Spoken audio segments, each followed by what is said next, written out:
Evil speech and retribution. Once upon a time, in the city of Xav, there was a very rich man named Su Chat. He was over 40 years old but had no children.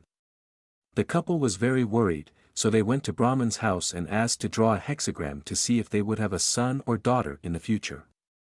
But they were extremely disappointed to hear the fortune teller answer that they would not have children for the rest of their lives. Master Chat did not believe this, so he went to find another physiognomy teacher, more skilled and more experienced, to draw the hexagram. Strangely enough, this fortune teller, who was respected and praised by everyone as a godlike fortune teller, also disappointed Su Chat. Master Chat went home with a sad heart. Suddenly he remembered the great Saint Shakyamuni and thought to himself, Buddha is the leader of heaven and man, an omniscient one, there is nothing that he does not know. What is it that he doesn't understand? Why don't we go to him and ask for guidance? Thinking of this, he headed towards Kai Veen Monastery. After respectfully bowing to the Buddha, he clasped his hands and said, Compassionate world-honored one, please have mercy on foolish sentient beings and guide me. I am a bit worried, this year I am over 40 years old and have not yet had a son. Succession, what is the cause? I begged the Buddha to explain. The Buddha replied, soon you will have a son. Both blessed and virtuous, the only thing is that when he grows up he will ask to become a monk. Hearing this news, Master Chat was very happy, sincerely bowed to the Buddha's feet, and then requested, pray that the world-honored one and the monks allow us to make offerings at noon tomorrow, so that we can gain more good relationships and plant seeds in the Tathagata's field of blessings. After the Buddha accepted, Master Chat happily returned to prepare the boys. The next day, he led the servants, sincerely offering the most delicious and beautiful food and drinks. After receiving the offerings, the Buddha gave a sermon and then led the monks back to the monastery. Halfway there, Buddha and the monks sat under a tree on the riverbank to rest. Suddenly from a tree, a monkey jumped down and asked to borrow Buddha's alms bowl. He held his alms bowl and ran far away and then returned. The bowl was filled with sweet honey.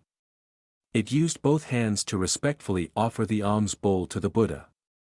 He took it and shared it with the monks so that the monkey could gain many blessings. The monkey saw this and jumped happily.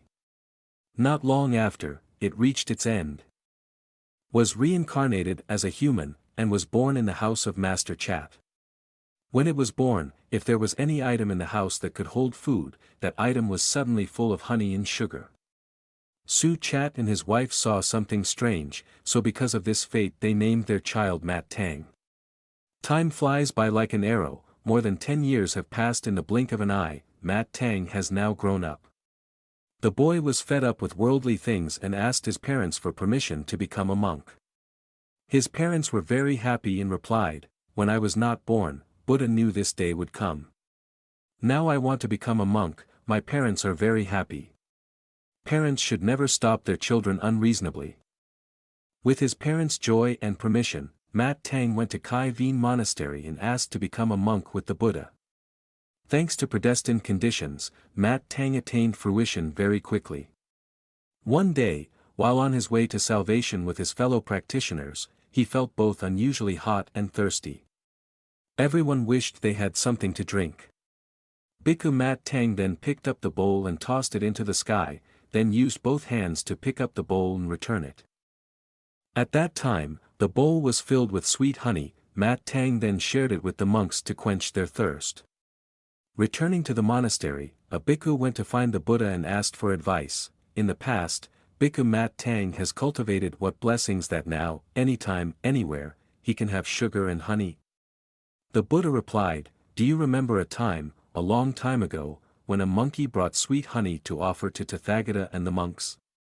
Thanks to giving alms with a good heart, after death he is reborn as a human, and thanks to him sincerely offering sweet honey to Buddha, in this life he can receive honey anytime and anywhere. After the Buddha finished speaking, the bhikkhu continued to ask, world-honored one.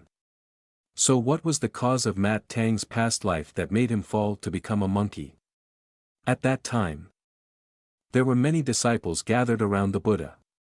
He looked at them for a moment and then replied, he was reduced to being a monkey because of a cause and effect that happened 500 lives ago, when Kasyapa Tathagata was still alive.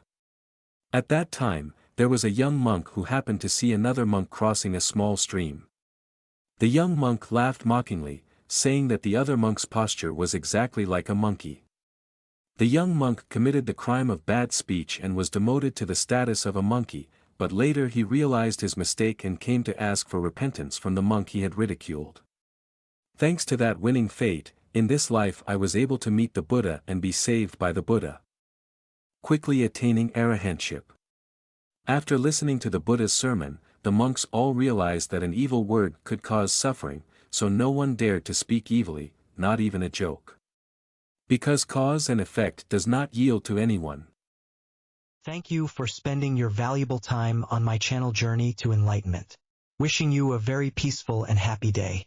Don't forget to click like and subscribe to my support channel. See you in the next video.